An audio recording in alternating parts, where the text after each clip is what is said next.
In the wind-swept expanse of Wyoming Territory, 1885, Sarah Mitchell stands alone at Clearwater Station, her calloused hands gripping worn leather reins. 5 ranchers have already turned her away. A woman alone has no business running cattle, they say. Her last coin spent on the train ticket west, she watches her dreams of ranching independence crumble like prairie dust. But fate has other plans. When wealthy rancher James Blackwood witnesses her rejection, something stirs in his weathered heart.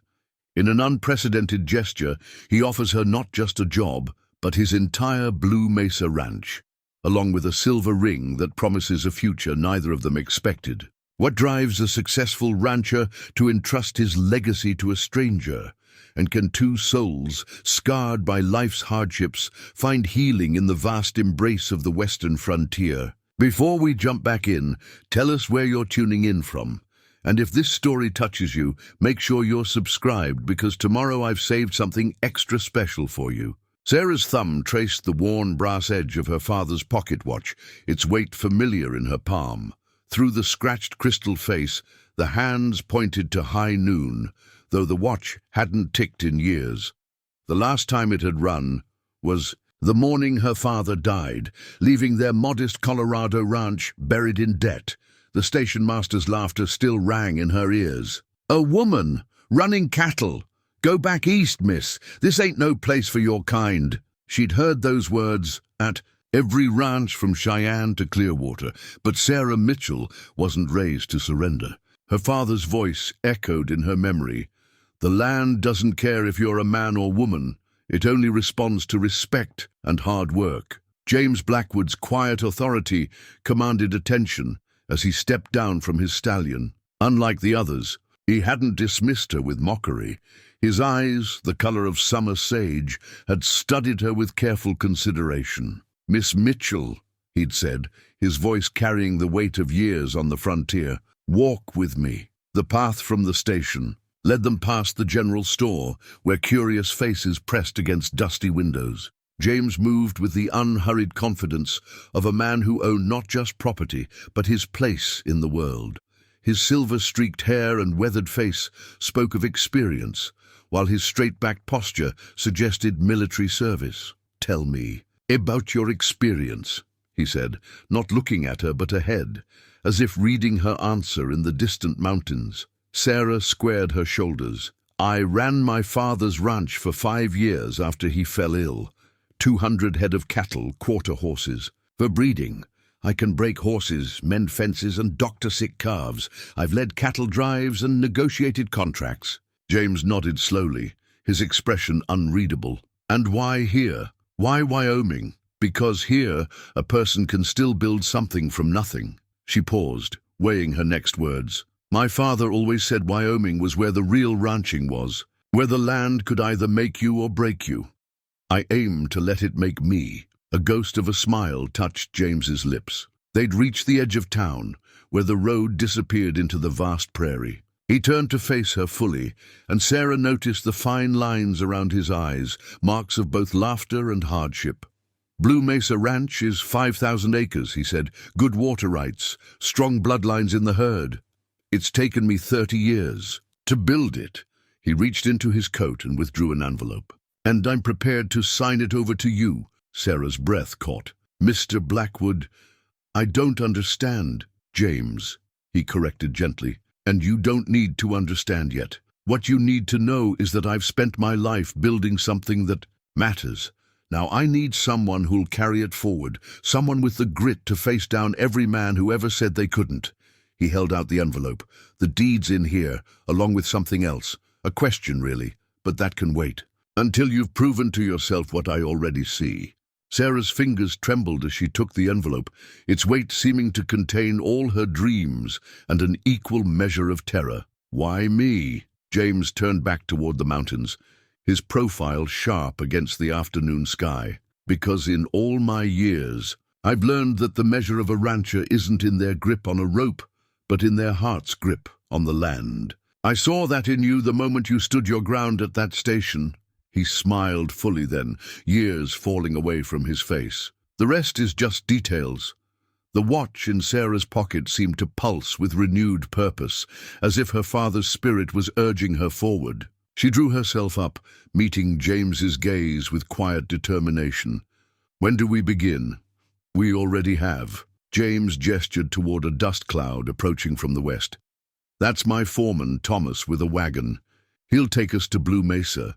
You're home now, if you choose to make it so." As they waited, Sarah felt the Wyoming wind sweep through her soul, carrying away the sting of rejection and replacing it with something new, something that felt remarkably like destiny.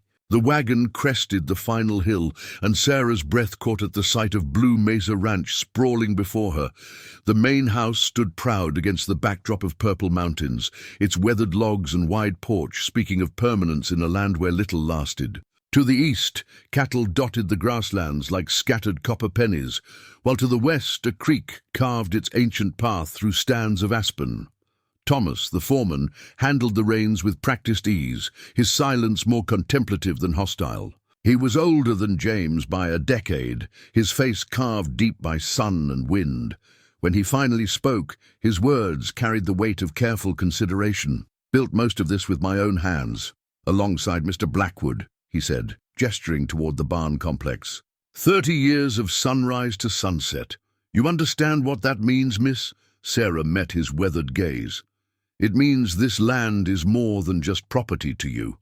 It's your life's work." Something shifted in Thomas's expression, not quite approval, but perhaps the beginning of respect. James, riding alongside them on his stallion, nodded almost imperceptibly. The deed in Sarah's satchel seemed to grow heavier with each passing moment. As they approached the main house, ranch hands paused in their work, their expressions a mix of curiosity and skepticism. A young man leading a horse stopped dead in his tracks, mouth agape. "That's Daniel," Thomas offered. "Good with horses, green with everything else. The older fellow by the corral is Marcus, best roper this side of the Rockies. Jenny handles the cooking and house affairs." James guided his horse closer. "They're all staying on, if you'll have them. Good people, everyone." The wagon rolled to a stop and Sarah descended, her boots meeting Wyoming soil for the first time as the owner of all she surveyed. The responsibility settled around her shoulders like a heavy shawl.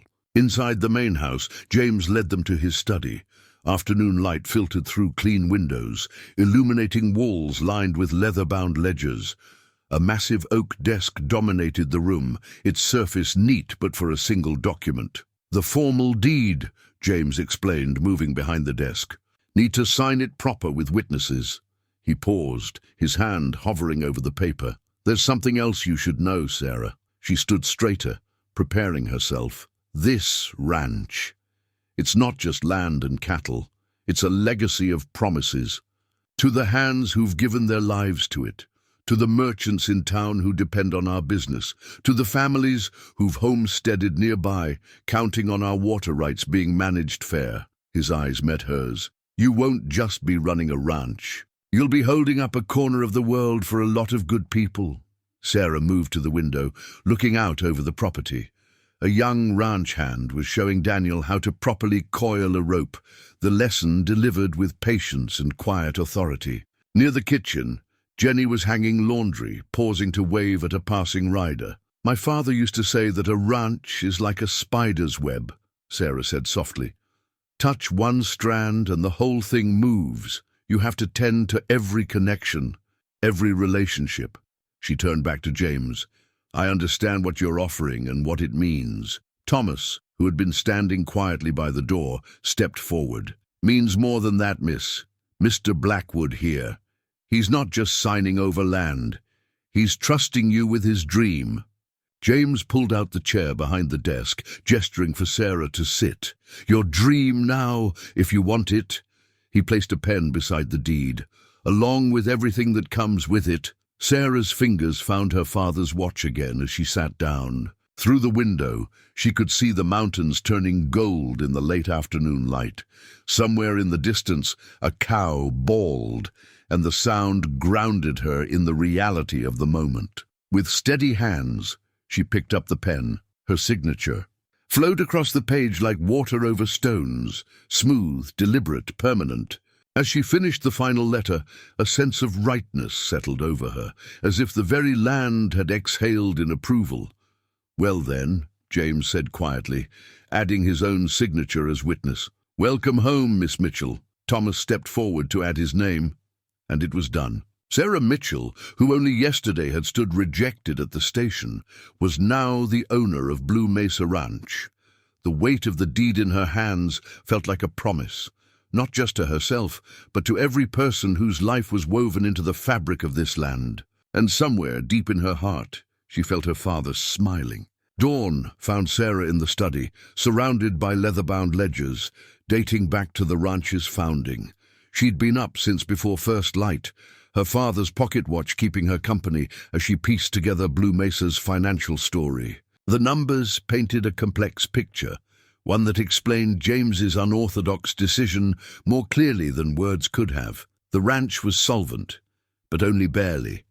Years of drought had forced James to sell off prime breeding stock. The bottom line had been trending downward for 3 seasons, and this year's cattle prices weren't promising. It wasn't just a ranch she'd inherited, it was a challenge that would test every skill she possessed. A knock at the door interrupted her calculations. Jenny entered, carrying a tray of coffee and biscuits. The housekeeper's grey hair was tied, back severely, but her eyes held a warmth that belied her stern appearance. "You've been at it since before roosters, Miss Mitchell," Jenny said, setting down the tray. "A body needs fuel to think straight." Sarah smiled gratefully. "Thank you, Jenny. And please, call me Sarah." "We'll see about that," Jenny replied, but her tone was kind. "Mr. Blackwood, James," he always said ledgers were best faced on a full stomach. As if summoned by his name, James appeared in the doorway. He'd clearly been up working. His shirt sleeves were rolled to the elbows, showing forearms tanned by decades of ranch work. "Found our little secret, have you?"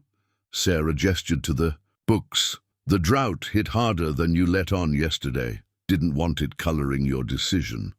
He settled into a chair across from her. "Though I suspect you'd have signed anyway." "You're right." Sarah pulled out a particular ledger. "But these numbers from last spring, you sold the prime bulls at half their worth. Why?" James's eyes crinkled. "Testing me already?" "Testing my understanding," she corrected.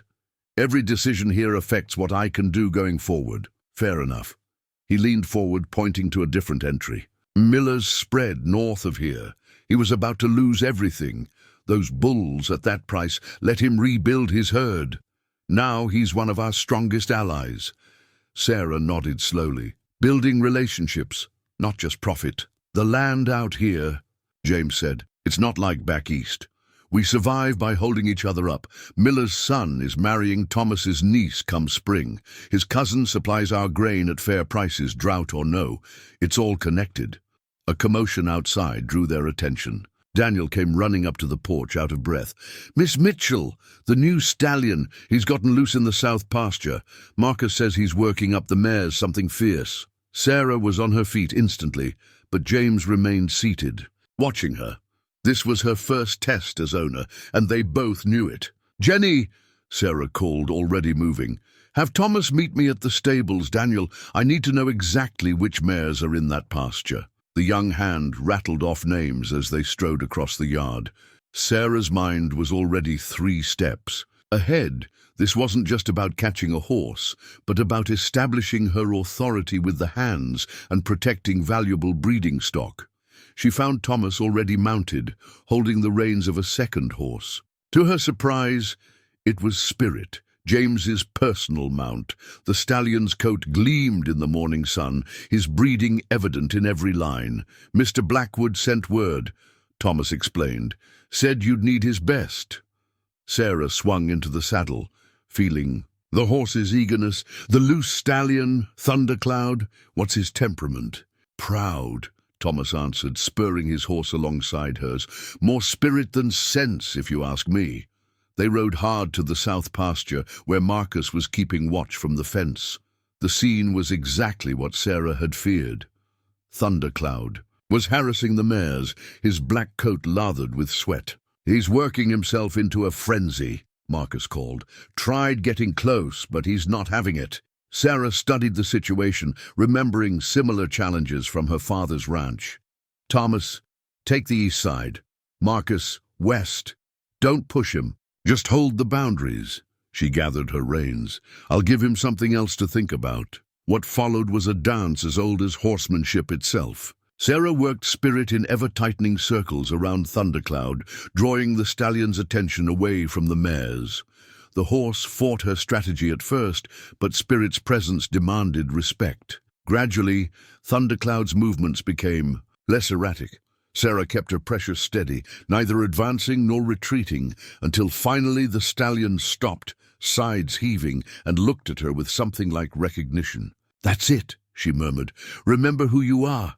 The sun was high when they finally had Thundercloud secured in the barn. Sarah dismounted, feeling the morning's tension ease from her shoulders. She turned to find James leaning against the barn door, his expression unreadable.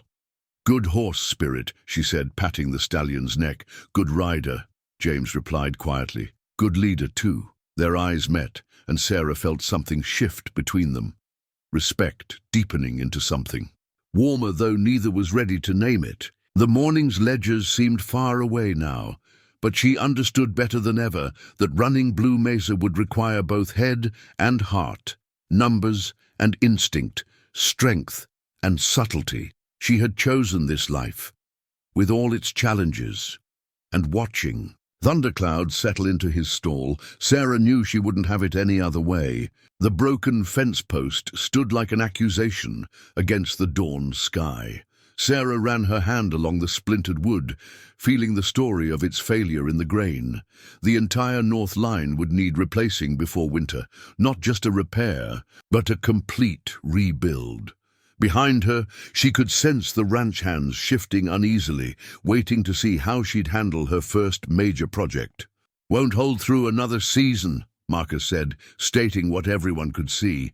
"Not with snow fence needed, too." The unspoken challenge hung in the air. There wasn't enough manpower to do both. Sarah straightened, brushing dust from her hands. "Thomas, what's your thought on timing?" The old foreman squinted at the horizon. "Snow fence needs to be up in 6 weeks. This here line," he shook his head. "That's 3 weeks of hard work minimum. And the Miller wedding's in 2 weeks." Jenny added from the wagon, where she was distributing morning coffee. Half the hands promised to help with preparations. Sarah felt the weight of all their eyes. This was more than a fence. It was a test of her ability to balance the ranch's needs with its obligations to the community.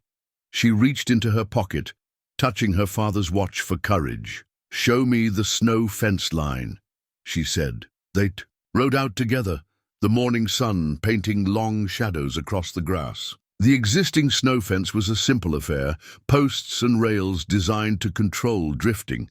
But as Sarah studied the terrain, her father's voice echoed in her memory. "Sometimes the obvious solution ain't the right one." "Daniel," she called. To the young hand, "Bring me that map from your saddlebag." Spreading the weathered paper across her saddle, Sarah traced the contours of the land. "Look here. We've been fighting nature, trying to protect the whole valley, but if we redirect the drift pattern," her finger followed a natural ridge, "we can use the land itself to do half our work." Thomas leaned in, his expression shifting from skepticism to consideration. "Save us near half the lumber, too. And half the time," Sarah added, "which means we can tackle both projects." She rolled up the map decisively. "Marcus, ride into town. Tell Henderson at the lumber mill we'll need his best posts, but only half.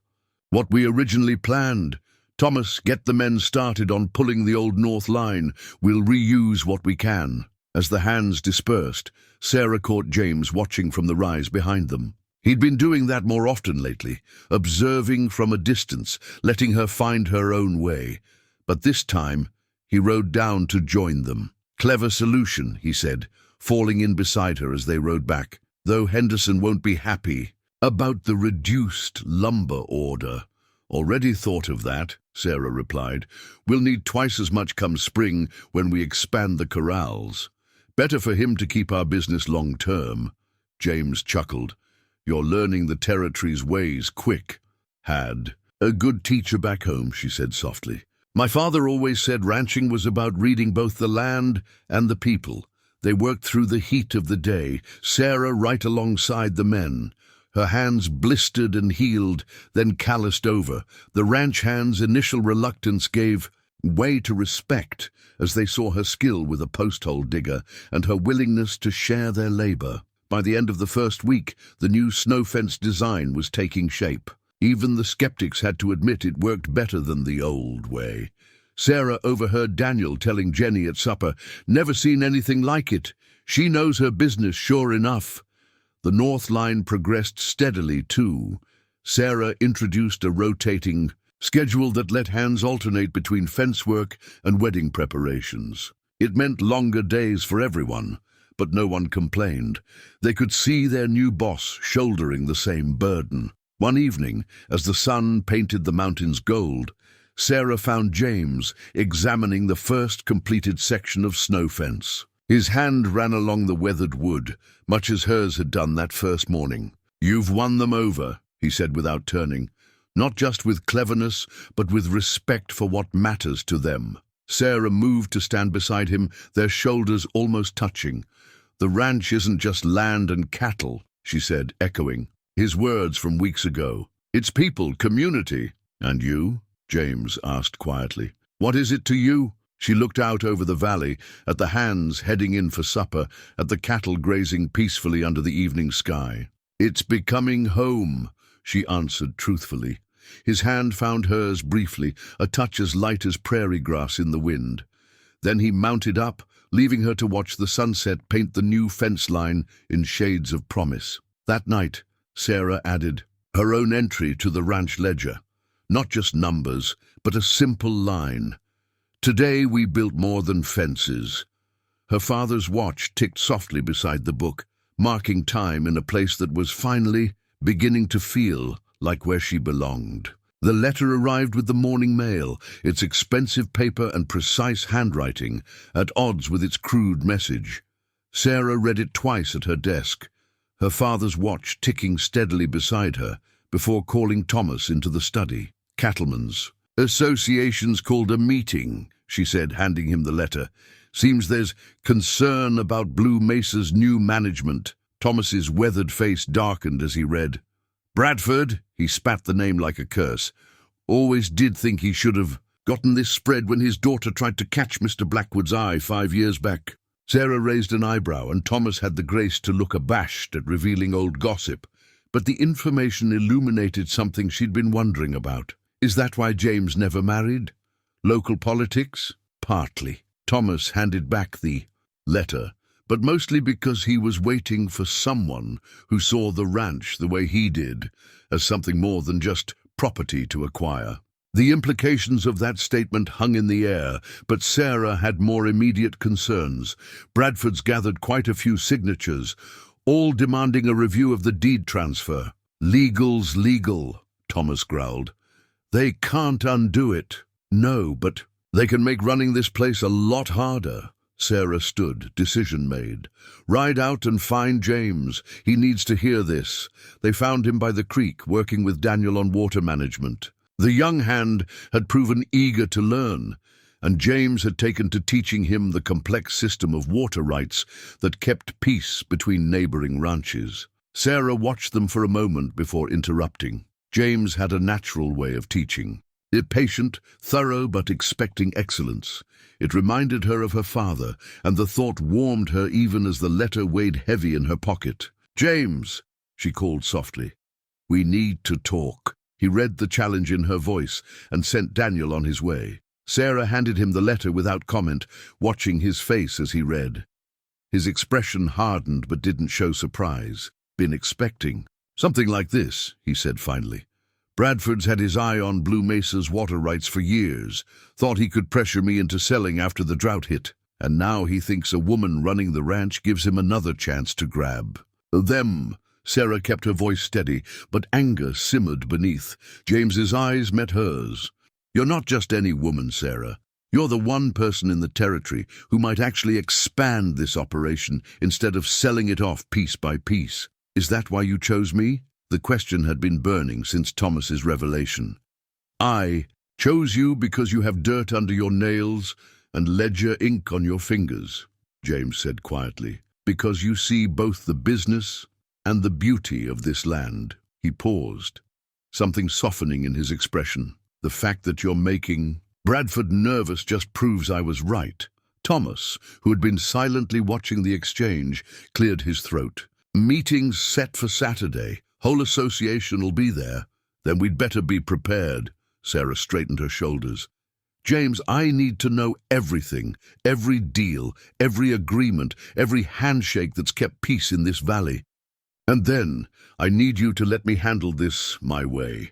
A smile touched James's lips. Your way seems to be working out just fine so far. They spent the afternoon in the study, James and Thomas taking turns, explaining the complex web of relationships that made up the territory's ranching community. Sarah took careful notes, her mind already forming a strategy. Bradford's not wrong. About one thing, James said as the sun began to set. Water rights are everything out here. Blue Mesa controls the headwaters that feed 3 other ranches. My father taught me that such power comes with responsibility. Your father sounds like a wise man, Sarah said softly. He was. Taught me that true strength isn't in what you can take, but in what you can share while still staying strong. James stood, moving to the window. Bradford never understood that. He sees every deal as a chance to grab more power. Sarah joined him at the window, watching the evening light paint the creek silver. Then maybe it's time someone taught him a different way of doing business. James turned to her, and in the fading light, she saw something new in his eyes. Not just respect or approval, but a deeper warmth that made her heart skip. I have a feeling Saturday's meeting is going to be quite memorable. It will be, Sarah promised, her hand finding her father's watch. Because we're not just fighting for Blue Mesa anymore. We're fighting for everything it stands for. As they stood there, the setting sun casting long shadows across the study, Sarah felt the weight of the challenge ahead, but she also felt something else, the strength of the man beside her, the loyalty of the hands who'd come to trust her, and her own growing conviction that this land, this life, was worth any fight that came her way. The Cattlemen's Association meeting hall was thick with pipe smoke and tension when Sarah entered. She carried her mother's old recipe book under her arm, a peculiar choice that had raised Thomas's eyebrows that morning, but one that was central to her strategy. James had offered to accompany her, but she'd declined. This was her battle to fight. Bradford sat at the head of the long table, his expensive Eastern suit out of place among the weathered ranches. His daughter Eleanor perched beside him, her pretty face set in poorly concealed disdain.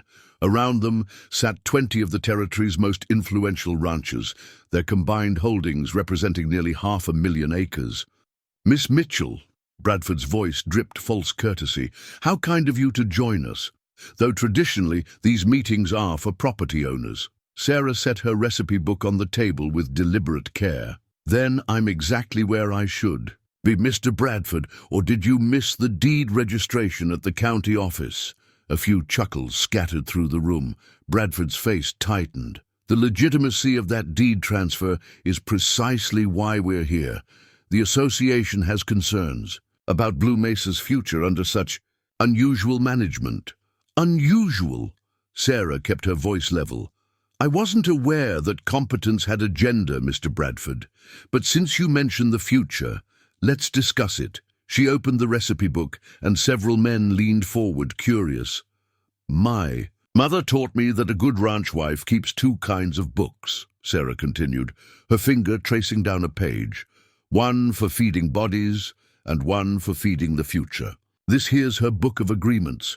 Every handshake deal, every water-sharing arrangement, every grazing agreement made over coffee and pie in her kitchen. She turned to a specific page. Like this one, from 75. The Bradford spread was suffering from drought. Blue Mesa shared water rights for 3 seasons, asking only fair consideration in return. Her eyes met Bradford's. A consideration you seem to have forgotten. Color rose in Bradford's face. Ancient history has no bearing. Oh, but it does, Sarah interrupted smoothly, because ranching out here isn't just about who owns what paper. It's about who honors their words, who remembers their debts, who understands that we all survive by helping each other through the hard times. She looked around the table, meeting each man's eyes. You all knew James Blackwood as a fair man. He chose me to carry on that legacy, not because I'm a woman, but because I understand what he built here. A network of trust and mutual support that's worth more than all the water rights in Wyoming. Eleanor Bradford's voice cut in, sharp as a whip.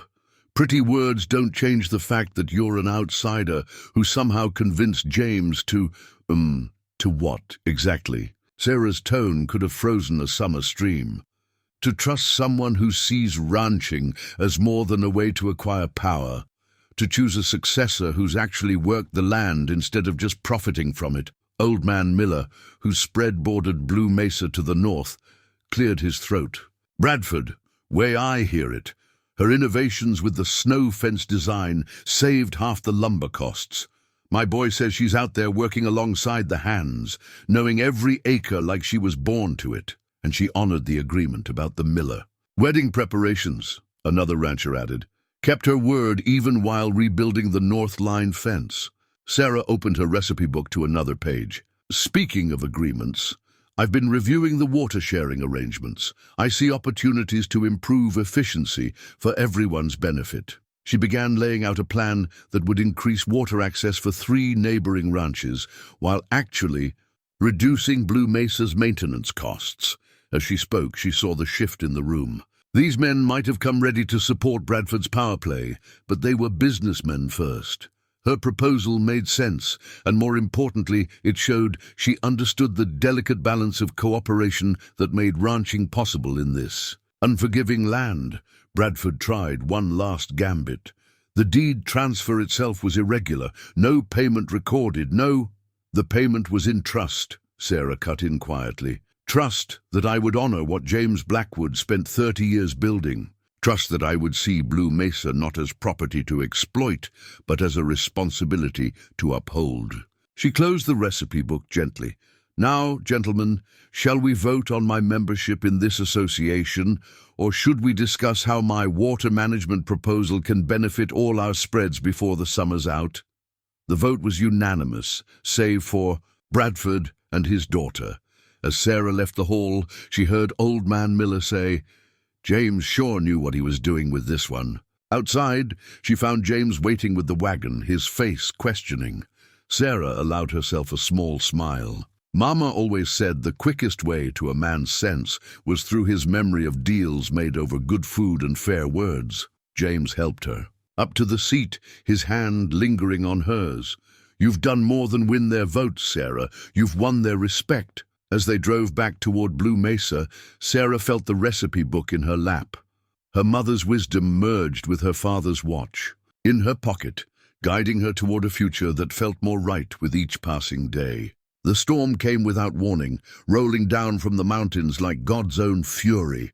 Sarah stood in the barn doorway, watching lightning split the afternoon sky into jagged pieces. Her father's watch read just past 3, but the darkness made it feel like dusk. Never seen one build this fast, Thomas said beside her, his voice nearly lost in a crack of thunder. Got half the herd up in Highland Pass, too. Sarah felt the pressure drop as another storm cell approached. She'd seen this pattern before, back home in Colorado. Those cattle come down now, or we lose them. Daniel, she called to the young hand rushing past. Get word to James. We need every rider we've got. The barn erupted into activity. Jenny appeared with rein slickers and ropes, her usual precise manner giving way to urgent efficiency. Through the open doors, Sarah could see the new snow fence straining against the wind. Marcus, take 4 men and secure that fence line, she ordered. If it breaks, we'll have drifts clear to the creek come winter. She turned to Thomas. How many riders can you spare for the herd? The old foreman did quick calculations. 8, including yourself. James will make 9 when he gets here. Sarah nodded, already planning. Split into 3 groups. The hurdle fragment in this weather. We need to cover all the descent paths. Thunder boomed overhead as they mounted up. Spirit, whom James had insisted she keep using, danced beneath her, sensing the electricity in the air. Sarah gave him his head for a moment, letting him know she understood his anxiety but expected his courage.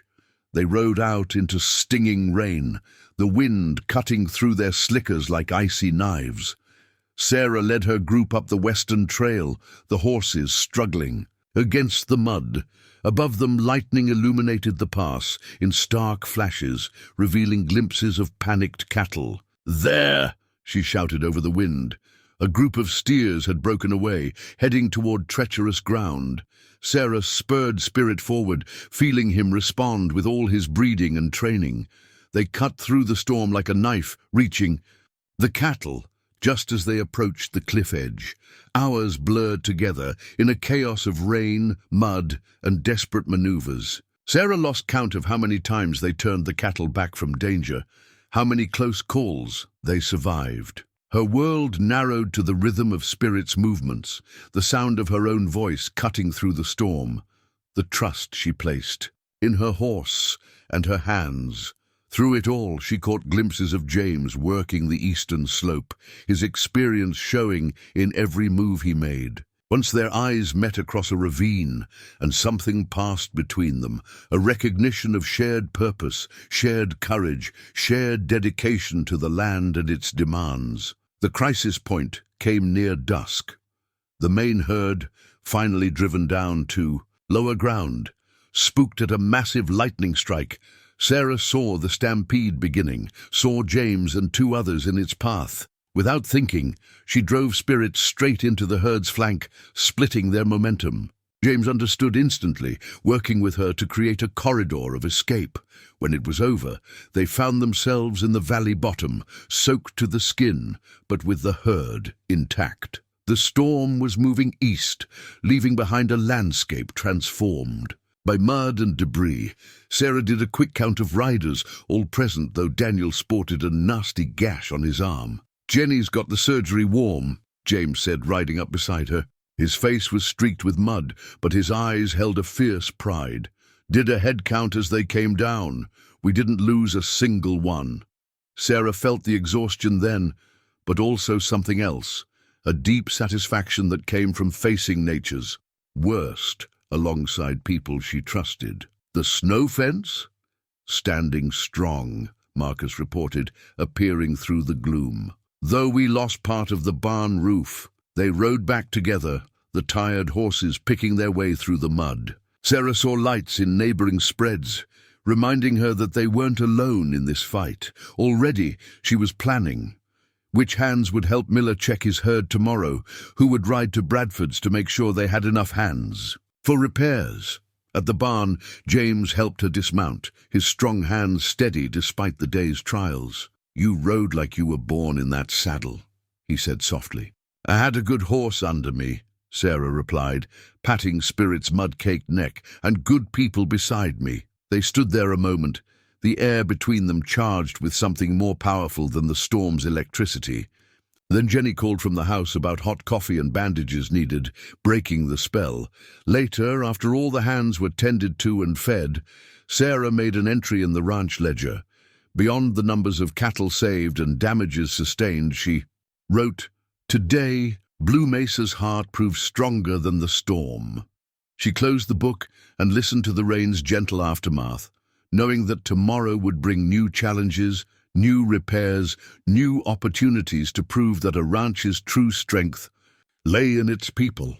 Morning after the storm broke gentle and clear, the kind of day that made you forget nature's fury was ever possible. Sarah stood on the repaired barn roof, hammering the last shingle into place as she surveyed her domain. The valley gleamed like newly minted silver, mud already drying in the warm sun. Below, James's silver spurs caught the light as he dismounted. He'd been out since dawn, riding the boundaries and checking on neighboring ranches. Sarah watched him pause to speak, with Daniel, who was sporting a fresh bandage but insisted on working. The young hand's eager nod and straight shoulders spoke of growing confidence. He was becoming a real rancher under their guidance. "Miss Sarah," Jenny called from below. "Telegraph from the cattle buyer just came. They're still expecting us next week, storm or no storm." Sarah climbed down, accepting the telegram and a cup of coffee from the housekeeper. The cattle drive couldn't wait. Prices were peak now, and they needed the income before winter. But the storm had changed everything, from trail conditions to the cattle's temperament. "Thomas," she called to the foreman as he passed, "we need to talk drive strategy. Gather the hands for supper meeting?" He nodded, then hesitated. "Been thinking about the route. That washout near Copper Creek's gonna be trouble." "Already solved," James said, joining them. "Miller's offered to let us cross his south pasture. Says it's repayment for our help with his scattered herd yesterday." Sarah smiled, remembering her mother's wisdom about kindness coming back around. The recipe book had proven prophetic in more ways than one. That evening, the main house's dining room became a war room. Jenny had outdone herself with a hearty stew, and the hands gathered around the big table, their usual mealtime banter replaced with focused discussion. Sarah stood at the head of the table, spreading out trail maps marked with recent storm damage. 200 head to move," she began. 6 days to the railhead if we push it. The storm changed our usual route, but opened some new possibilities." James sat quietly at her right hand, his spurs silent now, letting her lead but present if needed. The gesture wasn't lost on the hands. This was her drive to run, her chance to prove Blue Mesa could thrive under her guidance. "Daniel," she turned to the young hand, "you've earned your spurs. I want you riding flank, learning from Marcus." The boy's face lit up, then turned serious with responsibility. Marcus, the experienced roper, gave an approving nod. The other, hands straightened, sensing the importance of the moment. This wasn't just about moving cattle, it was about Blue Mesa's future, about proving a woman-run ranch could match any in the territory. "We'll need extra hands," Thomas pointed out. "Storm's got everyone short-handed." "Already arranged," Sarah replied. "Bradford's boy is lending us 3 of his best men." A murmur went through the room. After the association meeting, Bradford's cooperation was unexpected. James raised an eyebrow, and Sarah allowed herself a small smile. "Amazing what can happen when you remind folks about debts of honor," she said quietly. "Bradford's boy has more sense than his father, sees the value of rebuilding bridges." The meeting continued as the sun set, each rider receiving their assignment, each potential problem addressed. Sarah felt the rhythm of it, the way each person contributed their knowledge, their concerns, their solutions. This was ranching at its heart, not just managing land and cattle, but orchestrating a complex dance of people and nature. Later, as the hands filed out, James lingered.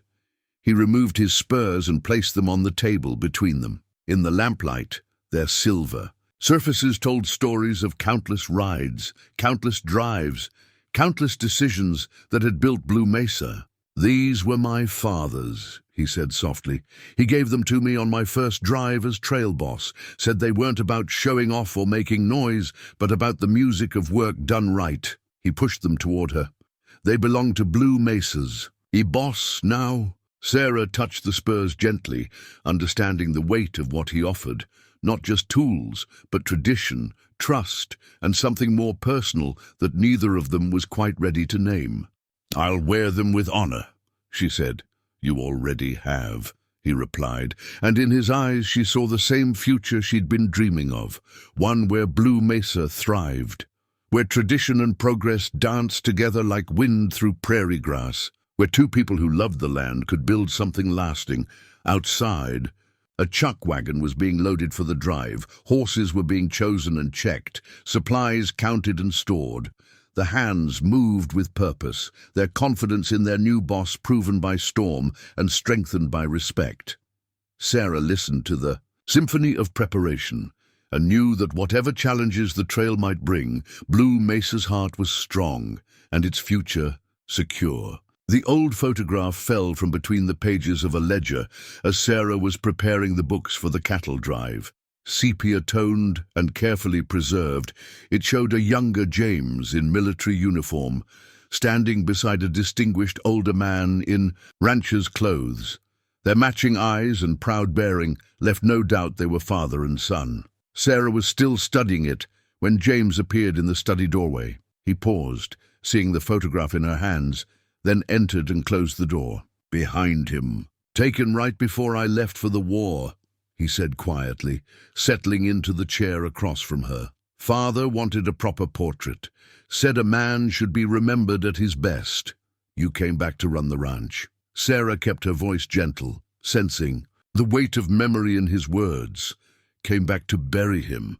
James's eyes held distant pain. "Influenza took him while I was fighting in Virginia. By the time I reached home, Thomas and the hands had kept things running, but," he gestured at the ledgers surrounding them, "Father always said a ranch was more than just numbers. It was about legacy, about building something that outlasted yourself." Sarah thought of her own father's watch, ticking steadily in her pocket.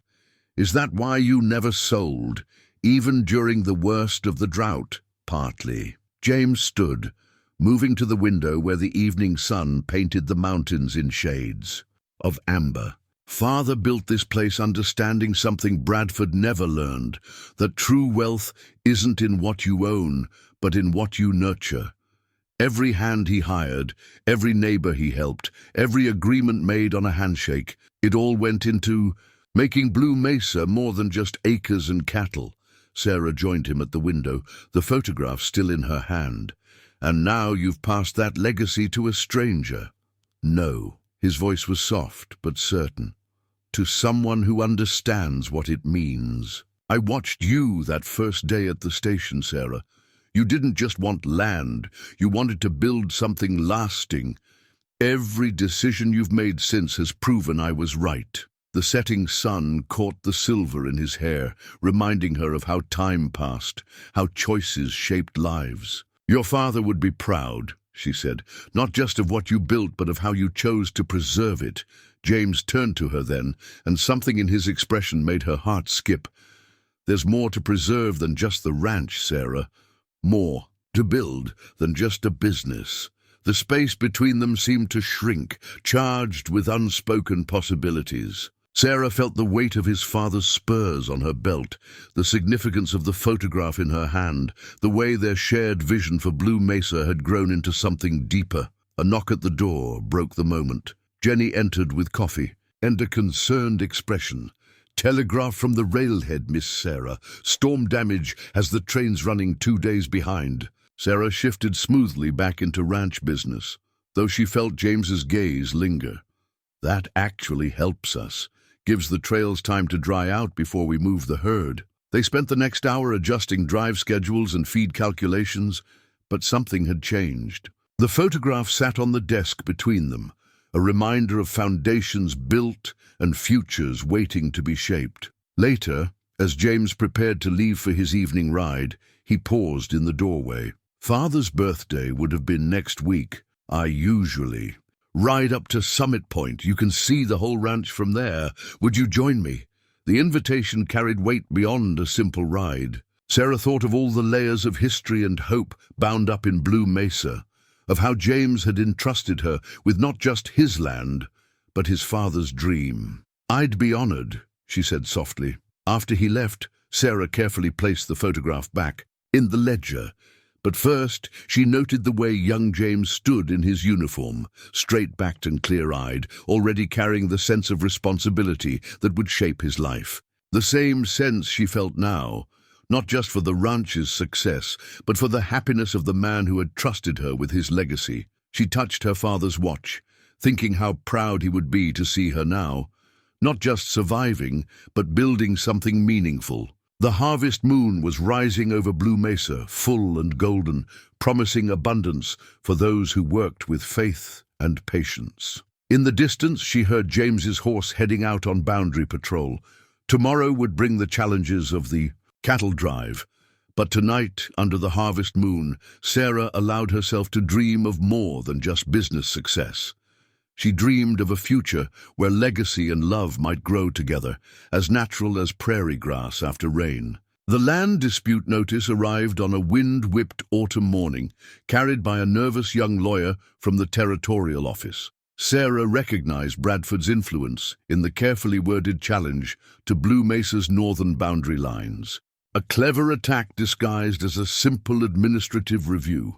She found James in the barn, helping Daniel repair tack for the winter season. His hands stilled on the leather when he saw the official document in her grip, understanding in an instant that their peace was about to be tested. Bradford's claiming the survey markers were moved during last spring's floods, Sarah explained, spreading the document on a weathered workbench. If the territorial office accepts his evidence, we'd lose access to the upper creek. James's jaw tightened. That creek's been Blue Mesa water since my grandfather's time. We've got the original surveys in the study, which is why Bradford's timing is deliberate, Sarah said, her finger tracing the document's date. He's waited until most of the old-timers who remember the original boundaries are gone. Even Thomas was just a boy when those markers were set. Daniel, who had been listening quietly, spoke up.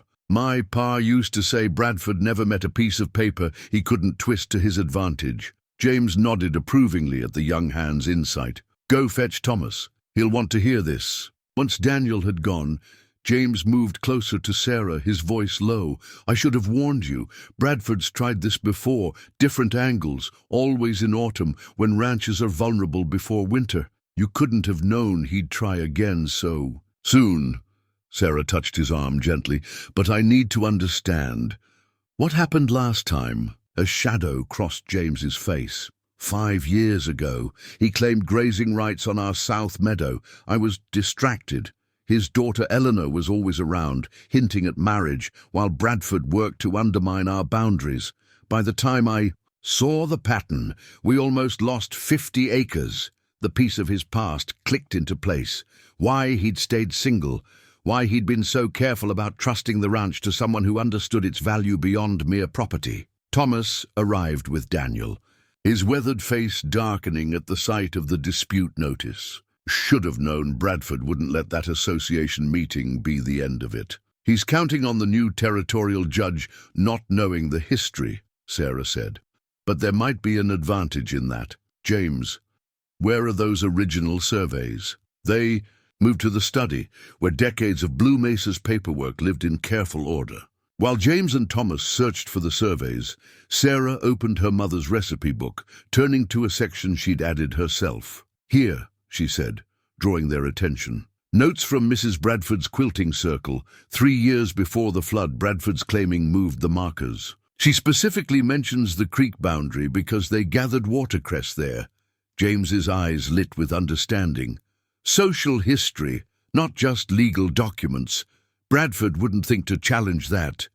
No man ever paid proper attention to women's gossip, Thomas added with a knowing smile. Begging your pardon, Miss Sarah? None needed, she replied. My mother taught me that real history lives in everyday details. Now we need more. Jenny might remember other quilting circle stories. And Daniel, didn't you say your grandmother was a schoolteacher here? The young hand nodded eagerly. She kept journals, wrote down everything about the territory. Get them, Sarah ordered, and Thomas, ride to Miller's spread. His wife's family goes back 3 generations here. They must have records, letters, something that mentions the creek boundary. As the men dispersed on their missions, James stayed behind, watching Sarah with a mixture of admiration and something deeper. You're fighting Bradford with history he doesn't even know exists. I'm fighting him with truth, she corrected softly. Not just legal truth, but the kind written in people's lives. Blue Mesa isn't just marks on a map. It's part of this community's story. James moved closer, taking her hand. Our story now. The bee's touch sent warmth through Sarah's chest, but before she could respond, Jenny appeared with a box of old letters. Found these in the attic. Mrs. Blackwood, James's mother, she wrote to my aunt every month for 30 years. They spent the evening piecing together Blue Mesa's history through women's words, letters, journals, recipe notes, and quilting circle records. Each document added another thread to the tapestry of truth they were weaving, each personal detail, reinforcing the legitimacy of the boundaries Bradford sought to challenge. As the lamp burned low, Sarah felt James's hand find hers again. Outside, the autumn wind sang through prairie grass that had grown on rightfully claimed land for generations. Together, they would make sure it stayed that way, protecting not just boundaries on a map, but the legacy of lives lived and recorded in 1,000 quiet ways. The first frost painted Blue Mesa in silver and silence, transforming the world overnight. Sarah stood on the porch at dawn, her father's watch marking time as the sun crept over mountains already dusted with snow. The ranch's preparations for winter were nearly complete, but experience had taught her that nature had little respect for human schedules. Jenny appeared beside her, offering coffee and wearing the quilted shawl that had become part of Blue Mesa's story during their boundary dispute research. "Coldest morning yet," the housekeeper observed.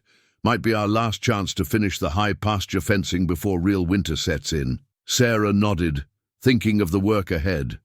The boundary dispute had delayed their usual winter preparations, making every remaining day crucial. "Have the hands eaten?" James saw to that at first light. "They're waiting in the barn." Jenny's voice held approval. "He's been right there, beside them every morning, like he's got something to prove. Or someone to prove it to," Sarah thought, though she kept that reflection to herself. James had thrown himself into the winter preparations with an energy that spoke of more than just ranch ownership. Every shared task, every problem solved together, seemed to draw them closer in ways that went beyond business. In the barn, she found the hands gathered around James, who was sketching a work plan in the dust of the floor. He looked up as she entered, and their eyes met with the easy familiarity that had grown between them. "The North Ridge needs attention first," he was saying. "That new snow fence won't mean much if we can't get the cattle down from high ground before the storms." "Hit! We'll need every hand we can spare," Sarah added, joining the circle. "Daniel, ride over to Miller's, see if they can lend us 2 men for the day. Thomas, check our supplies. I want emergency packs on every rider, in case the weather turns." The hands dispersed to their tasks, leaving Sarah and James alone in the barn's morning shadows. He stood, brushing dust from his hands, and she noticed the stiffness in his movements. "Your old wound's bothering you," she said softly. "It wasn't a question. War leaves its marks," he admitted. "Cold weather just reminds us where they are." Sarah reached into her coat pocket and withdrew a small tin. "Jenny's liniment. She mentioned you'd been refusing it." James's expression softened. "Didn't want anyone worrying." "Caring isn't the same as worrying," she corrected, pressing the tin into his hand.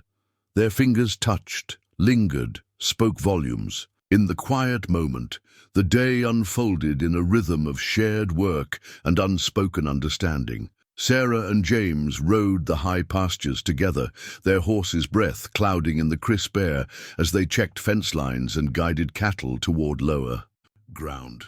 Every so often, she caught him watching her, not evaluating anymore, but appreciating, as if seeing his life's work through new eyes. By afternoon, clouds were building over the mountains. The hands worked faster, sensing the approaching weather. Sarah felt the change in the air, the way the wind carried the promise of snow. "We'll finish the essential sections," she called to Thomas. "The rest can wait until this weather passes." James rode up beside her, his experienced eye measuring the sky. "Storm's coming faster than expected. We should get everyone down while we still have light." They worked in seamless coordination, bringing the hands and cattle down from the high pasture just as the first snow began to fall.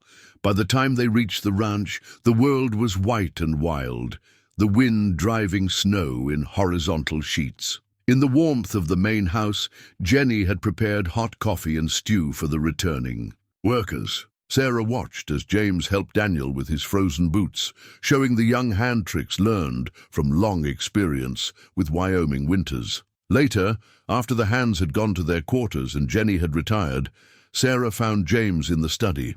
He stood by the window, watching the storm transform their world. "I used to dread the first winter storm," he said without turning. "Not because of the cold or the work, but because it reminded me how alone I was in carrying Blue Mesa's weight." Sarah moved to stand beside him, their shoulders touching. And now, he turned to her then, his eyes holding the warmth that had grown between them through shared challenges and quiet moments. "Now I'm reminded that some burdens are lighter when shared. Some dreams grow stronger when someone else believes in them." The storm raged outside, but in the study's lamplight, Sarah felt the truth of his words. She thought of her father's watch, of James's silver spurs, of all the symbols of trust and tradition that had brought them to this moment. "I believe in more than just the dream," she said softly. James's hand found hers, warm and sure. Outside, snow continued to fall on Blue Mesa, but inside, two hearts beat with the certainty of coming spring. Sarah found her mother's locket while unpacking winter clothes, its golden surface tarnished, but still beautiful. Inside, two worn photographs faced each other, her parents on their wedding day, young and full of dreams about the ranch they would build together. The discovery stirred memories and questions that had been simmering since the first frost. The morning sun cast long shadows across the study as she worked on the ledgers, the locket now resting beside her father's watch. James entered quietly, carrying coffee and the easy familiarity that had grown between them over the months. "Jenny said you've been up since before dawn," he said, setting a cup beside her. "Something troubling you?" Sarah touched the locket, choosing her words carefully. "I found this while going through my things. Got me thinking about my parents, how they built their life together, not just as ranchers, but as partners." Understanding dawned in James's eyes. Since the winter storm, they'd been dancing around the growing feelings between them, both aware that any step forward would change more than just their personal lives. "Sarah," he began, but she held up a hand. "I need to ask something, James. That day at the station, was it just about finding someone to run Blue Mesa, or did you see something more?" The question hung in the air between them, heavy with possibility. James moved to the window, his reflection ghostly in the frost-touched glass. "I saw someone who understood what this land means, someone who could carry on what my father built." He turned back to her. "But I never expected to find someone who would make me want to build something new." Sarah stood, her heart beating faster. "And now I find myself watching you with these hands, with this land, and seeing not just a capable ranch owner, but—" He hesitated, then pressed on. "But a woman who makes me question every reason I had for staying alone all these years." The confession brought both warmth and worry to Sarah's heart. "The ranch comes first, James. We both know that. If we complicate things, is that what you're afraid of?" He stepped closer. "That personal feelings might compromise what we've built here?" Sarah touched her mother's locket. "My parents taught me that ranching takes everything you've got. Every decision affects not just us, but everyone who depends on Blue Mesa. They also showed you that love can strengthen, not weaken. A ranch." James's voice was gentle. "I've watched you these past months, Sarah. Every choice you've made has proven you understand the responsibility I handed you. But somewhere along the way, you became more than just Blue Mesa's future." A knock at the door interrupted them. Thomas entered, his weathered face concerned. "Territorial judge is here about the boundary dispute. Bradford's with him." The moment broke, reality intruding on personal matters. Sarah straightened, ranch owner once more. "We'll continue this later?" James nodded, but caught her hand before she could leave. "Some things are worth the risk, Sarah. Some partnerships strengthen everything they touch." The judge waited in the front room, a stern man with keen eyes that missed nothing, including the way James stood supportively at Sarah's shoulder. Bradford's presence was like a storm cloud, dark with suppressed anger. As Sarah presented their evidence, the women's letters, the quilting circle records, the schoolteachers' journals, She felt the strength of James beside her, not overshadowing but supporting. Their shared knowledge of Blue Mesa's history and their commitment to its future wove through every word. The judge's decision was clear. The boundary lines stood. Bradford left without a word, but his expression promised this wouldn't be the end. Later, in the quiet of evening, Sarah returned to the study. The locket lay where she'd left it, gleaming softly in the lamplight. James found her there, standing in the doorway as if waiting for permission to cross more than just a physical threshold. "You were magnificent today," he said softly. "Not just knowledgeable, but passionate about protecting what matters." Sarah opened the locket, looking at her parents' happy faces. They built something beautiful together, didn't they? Not just a ranch, but a life. James moved to stand beside her, his presence warm and sure. "We could do the same, Sarah. Build on what they started, what my father created, but make it our own." She turned to face him, seeing in his eyes the same dream that had been growing in her heart. "It won't be easy. The ranch will always need us, always demand our best. Together," he said simply, taking her hand. "Everything we've faced has been better together." The locket's golden surface caught the last rays of sun, casting a warm glow like a blessing from the past. Outside, Blue Mesa stretched white and endless under winter stars, offering not just responsibility now, but the promise of a future where love and legacy could grow as one. Spring came to Blue Mesa like a painter working in slow strokes, turning brown to green, ice to flowing water. Sarah stood at the branding corral, watching Daniel demonstrate her new cattle marking system to visiting ranchers. The young hand had grown confident over the winter, and now he explained the innovative process with pride. "See how the new brand pattern lets us track bloodlines?" Daniel pointed to the slight modification Sarah had added to Blue Mesa's traditional mark. "Makes it easier to manage breeding programs, especially with the new strain of cattle we're bringing in." James appeared at Sarah's shoulder, close enough that she could feel his warmth in the cool morning air. "Miller's asking about adopting the system for his spread," he murmured.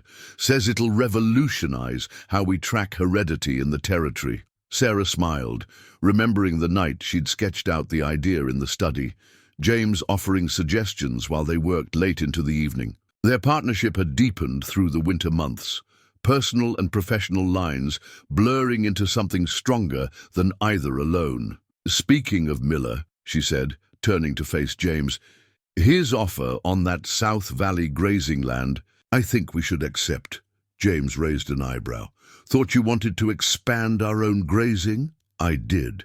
But look at this." She pulled out a carefully drawn map from her coat pocket. "If we lease that land to Miller, but share water rights, we can focus on developing the North Valley.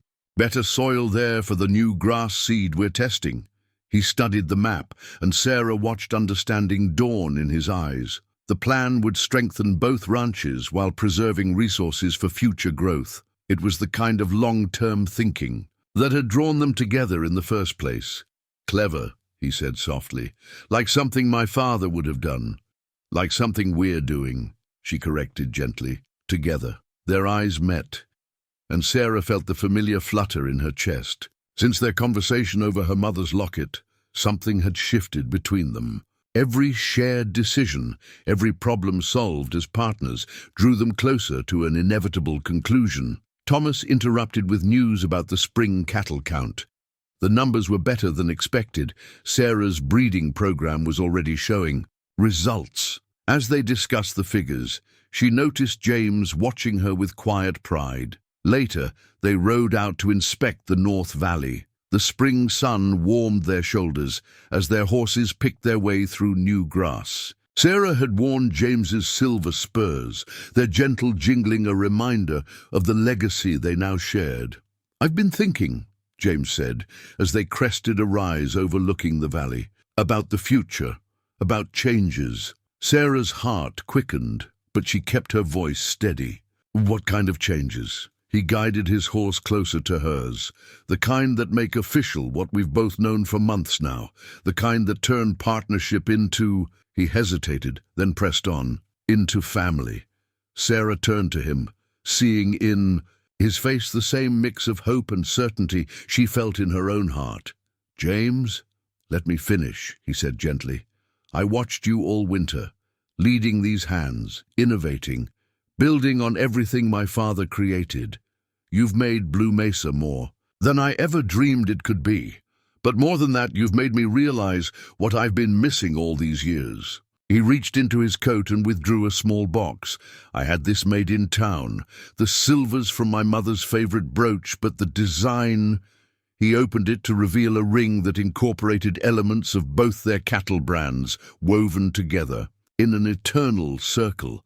It's beautiful, Sarah whispered, understanding the symbolism, the way it represented both their ranching heritage and their shared future. I'm not just asking you to marry me, James continued.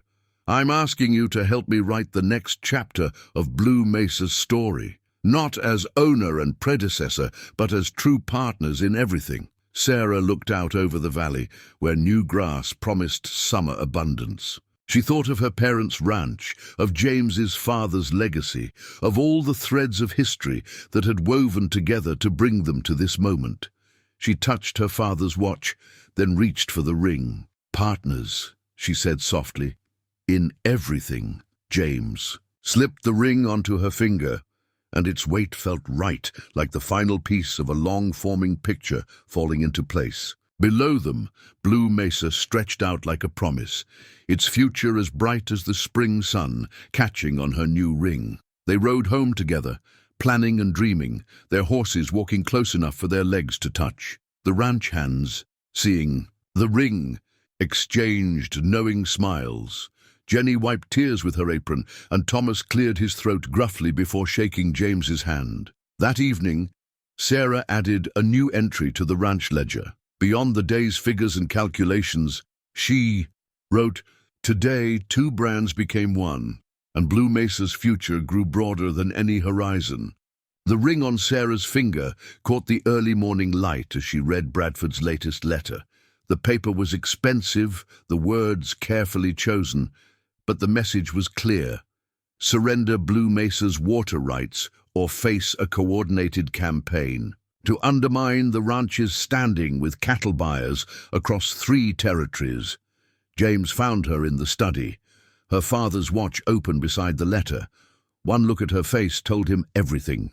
Bradford's made his move. He's organized a consortium of wealthy ranchers, Sarah said, passing him the letter. They're threatening to spread word that our breeding program is unsound, that our stock is weakened. They'll poison our reputation with every buyer from here to Chicago. James read quickly, his jaw tightening. This is more than Bradford's usual schemes.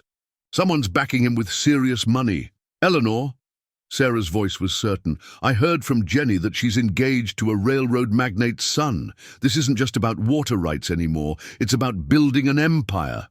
The sound of hooves interrupted them. Thomas appeared in the doorway, his expression grave. Miller's here. Says it's urgent. They found their neighbor in the front room, his usually ruddy face pale with worry. Just got word from the cattle buyers in Cheyenne. They're canceling contracts with anyone who does business with Blue Mesa. Bradford's people got to them somehow. Sarah felt James's hand touch her back, steadying her. How many ranches are affected? Half. Dozens so far. More by sunset, I expect. Miller twisted his hat in his hands. Some folks are already talking about pulling out of our water-sharing agreements. Can't afford to lose their contracts. Sarah exchanged a look with James. This was Bradford's true attack. Not just on Blue Mesa, but on the entire network of cooperation they'd built. Without those agreements, smaller ranches would fail, leaving their land ripe for Bradford's consortium to acquire. Call a meeting, Sarah said firmly. Everyone who shares our water. Today. Sarah, James cautioned, if they're already spooked, then we need to show them something worth believing in. She touched her ring, feeling the merged brands under her fingers. Miller, spread the word. Noon, main house. And send Daniel to town. I need every ledger from the bank going back 10 years. The next hours were a blur of preparation. Jenny organized a meal for 30.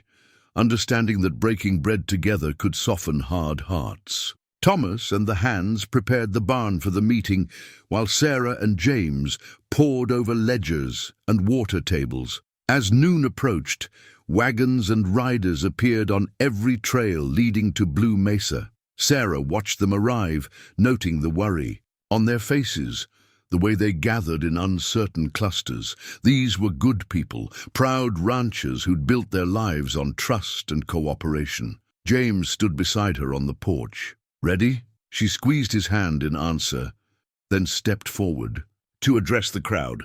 "I know why you're scared," she began, her voice carrying across the yard. "Bradford's consortium offers a simple choice: abandon Blue Mesa or lose everything. But they're wrong about what makes a ranch succeed." She held up her mother's recipe. "Look, in here are 30 years of agreements, deals made over coffee and sealed with handshakes. They tell a story not about water rights or cattle prices, but about how we survive out here, together." Moving to a table laden with ledgers and maps, Sarah laid out her vision. She showed how their shared water rights had helped everyone survive the drought, how their cooperative breeding programs had strengthened all their herds. Then she revealed her master stroke. Blue Mesa's new breeding system isn't just a tracking method. It's proof of bloodline quality that no buyer can ignore. With our combined herds, we can guarantee quality that Bradford's consortium can't match. We don't need their buyers. We can create our own market. The ranchers listened intently as Sarah detailed her plan. It would require trust, cooperation, and shared risk, everything that had always made their community strong. One by one, heads began to nod. Old Man Miller stood up. "Bradford offered me twice market rate for my water rights this morning. Told him he could keep his money. Blue Mesa's always dealt fair with us, and that's worth more than gold." Others voiced their agreement. The meeting turned from crisis to strategy session, with ranchers offering suggestions and support. Sarah felt James's quiet pride beside her as she worked with their neighbors to build something even stronger than before. As the sun set, the last wagon departed. Sarah stood in the barn doorway, watching dust trails disappear into the distance. James wrapped his arms around her from behind. "You didn't just save Blue Mesa today," he said softly. "You showed them a future bigger than Bradford could ever imagine." Sarah leaned back against him, feeling the strength of their partnership. "We showed them," she corrected. "Everything we build here, we build together." Above them, the evening star appeared, bright as hope, steady as love, promising tomorrow would bring new challenges and new opportunities to face them together. The wedding bands lay nestled in Jenny's grandmother's handkerchief, their simple gold surfaces reflecting the afternoon light. Sarah touched them gently, thinking how they echoed the merged cattle brands in her engagement ring. Like everything, at Blue Mesa, they spoke of both tradition and new beginnings. "Your mother would have loved this," Jenny said softly, arranging wildflowers in the study. The usually practical housekeeper had tears in her eyes. "A wedding that brings the whole territory together." Sarah smiled, watching riders approach from every direction. The ceremony wouldn't be until sunset, but ranchers were arriving early, bringing food and fellowship. Even Bradford's threat had served a purpose, strengthening bonds between neighbors who now saw themselves as part of something larger than individual spreads. "Thomas says the last contracts came in from the new Buyers Association," Jenny continued. "Better prices than Bradford's people ever offered." "Because they're buying more than just cattle," Sarah replied. "They're buying our reputation for quality, our proven bloodlines." She touched her father's watch. "Dad always said the best business was built on trust." A knock at the door revealed Daniel, looking uncomfortable in his Sunday best. "Mr. James asked me to give you this." He handed over a small package wrapped in brown paper, said it was tradition. Inside, Sarah found a delicate silver chain holding a miniature version of the original Blue Mesa brand. A note in James's steady hand read, "To remind you of where we started and how far we've come. Meet me at sunset. J." The afternoon passed in a blur of preparation and greeting arriving guests. Miller's wife had organized the women of the territory. to create a feast that would be talked about for years. The barn had been transformed with lanterns and summer flowers, the usually practical space now holding both beauty and purpose. Thomas appeared as the sun began its descent, wearing a clean shirt and a proud smile. "Time to fetch the bride," he said gruffly, "unless you've changed your mind about letting this old cowhand give you away." Sarah took his arm, thinking how this man who had first viewed her with skepticism had become like a second father. Wouldn't have it any other way. They walked together toward the gathered crowd.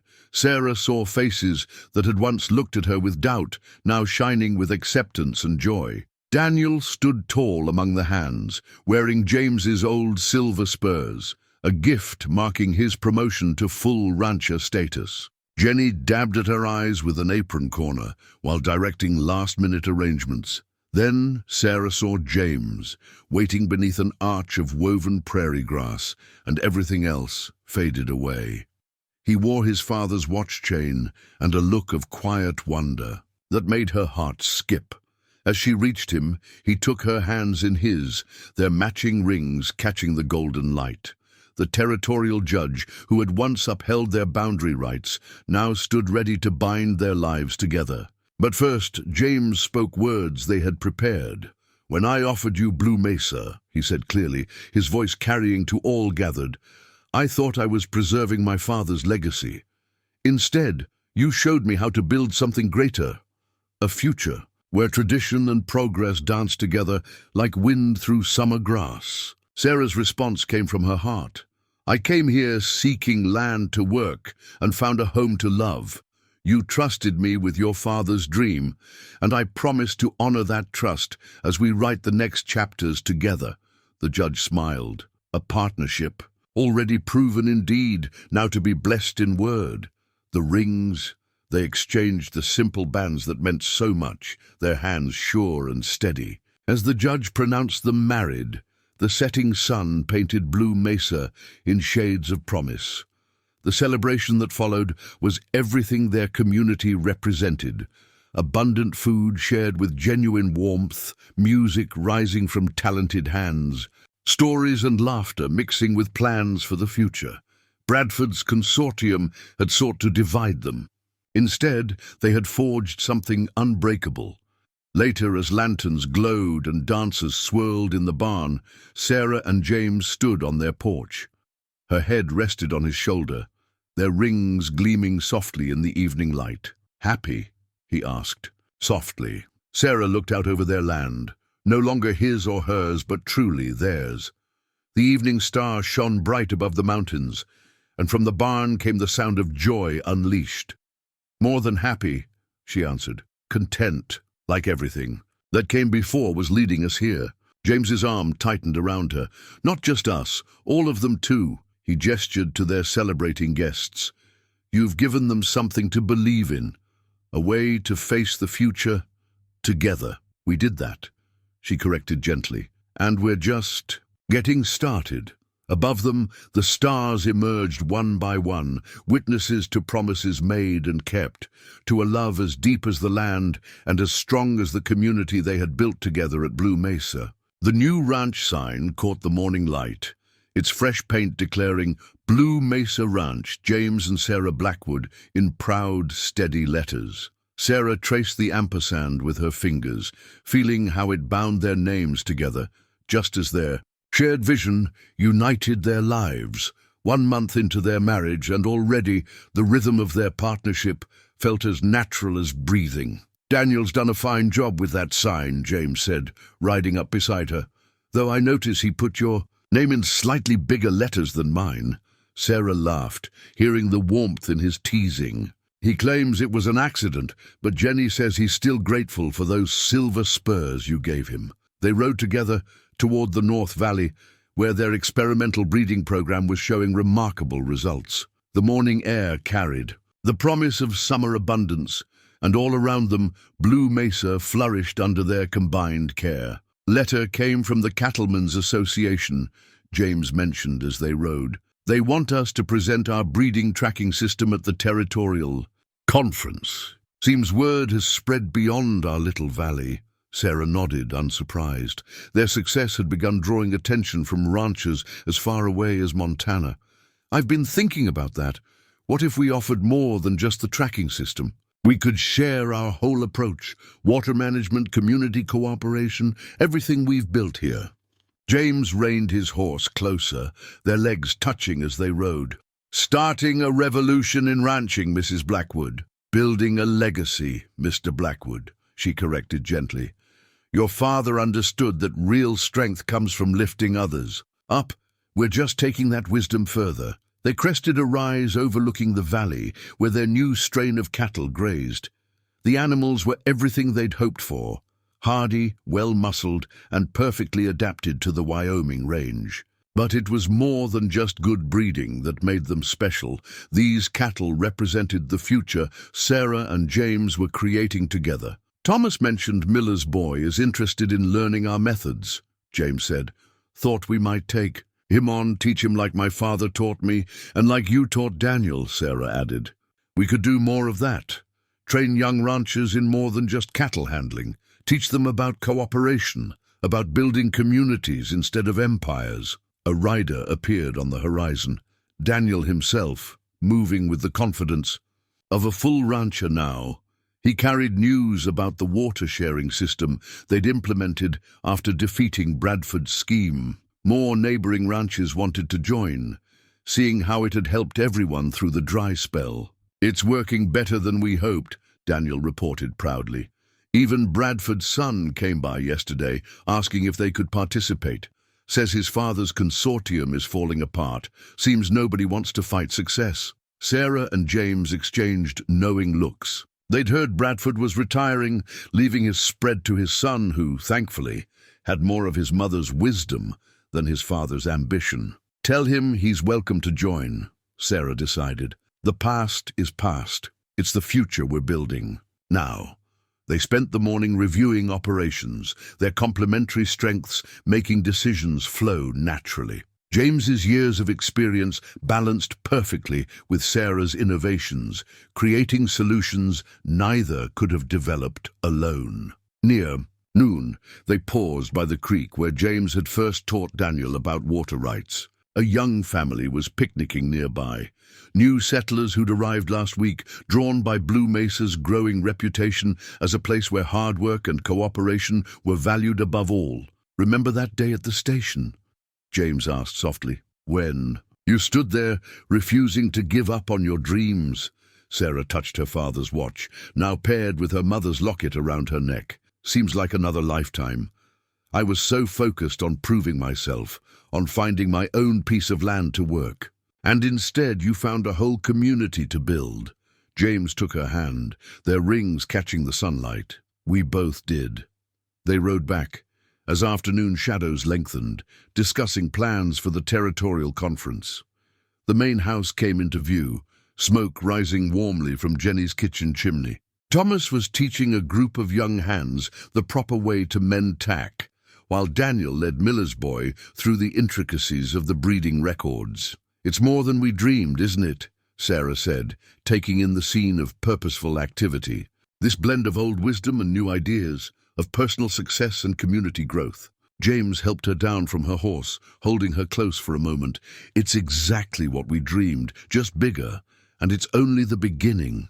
The new sign gleamed in the afternoon light, their joined names promising a future where tradition and progress, love and ambition, personal dreams and community success could all flourish together on the endless Wyoming range. The family portrait hung in the study where it all began, capturing a moment 1 year after Sarah and James's wedding. They stood together on the porch of Blue Mesa's main house, their joined hands resting on the rail where so many important decisions had been made. Behind them, the ranch spread out like a testament to what love, trust, and shared vision could build. Sarah often paused to look at it, especially on mornings like this when the sunrise painted the mountains in the same golden hues the photographer had captured. Her father's watch ticked steadily in her pocket, while her mother's locket and James's silver spurs lay on the desk beside the ranch ledgers, symbols of the past that had guided them to this future. "Thinking deep thoughts?" James's voice came from the doorway, warm with understanding. He joined her by the portrait, his arms sliding naturally around her waist. "Thinking about circles," she replied, "how life brings us around to where we're meant to be." She touched her growing belly, their first child due when winter turned to spring. "Did you ever imagine, that day at the station, that we'd be here?" "I imagined possibilities," he said softly, "but you made them bigger than my dreams." The sound of hooves announced Thomas arriving for their morning meeting. The old foreman had grown prouder with each of Blue Mesa's successes, treating their innovations like a personal triumph. Today, he carried news about the latest group of young ranchers arriving to learn their methods. 10 more signed up for the training program, he reported with satisfaction. Word spread clear to California about what we're building here. What had started as informal lessons had grown into something remarkable. Ranchers from across the territories now sent their sons and daughters to Blue Mesa, learning not just about cattle and land management, but about the power of cooperation and community. "Daniel's doing well with the teaching," James noted. "Says, this group asks as many questions about water-sharing agreements as they do about breeding programs." Sarah smiled, remembering her own early days of learning Blue Mesa's ways. "They're figuring out what we discovered, that success isn't just about the land you own, but the connections you build." Jenny appeared with coffee and fresh-baked bread, her presence as essential to Blue Mesa's heart as any business success. "Letter came from Bradford's boy," she mentioned. "Says their new breeding program is showing fine results.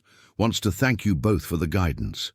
The transformation of their former adversary into an ally was perhaps their proudest achievement. Bradford Sr. had retired to Denver, leaving his son free to embrace Blue Mesa's philosophy of cooperation over competition. The territory was stronger for it. Sarah moved to the window, watching the morning activity below. Daniel was demonstrating rope work to a group of students, his silver spurs catching the light as he moved. Among the learners was Miller's daughter, her eyes bright with the same dreams that had once brought Sarah west. "She reminds me of someone," James said, joining her at the window. "She reminds me of possibility," Sarah replied, "of what can happen when someone believes in your dreams." Their legacy was growing beyond anything they'd imagined. The breeding tracking system had become a territorial standard. Their water-sharing agreements were being studied by ranchers across the West. But more importantly, Blue Mesa had become a symbol of how tradition and progress could dance together, how personal success and community growth could strengthen each other. Thomas cleared his throat. "Time for the morning round, if you're up to it." His eyes held gentle concern for Sarah's condition. "Wouldn't miss it," she assured him, gathering her coat. Some things remained constant: the importance of knowing your land, of working beside your people, of holding to the rhythms that gave ranch life its meaning. James helped her mount, his hands lingering protectively. They rode out together as they did every morning, watching their world come alive. Students and hands tipped their hats as they passed, respect and warmth in their greetings.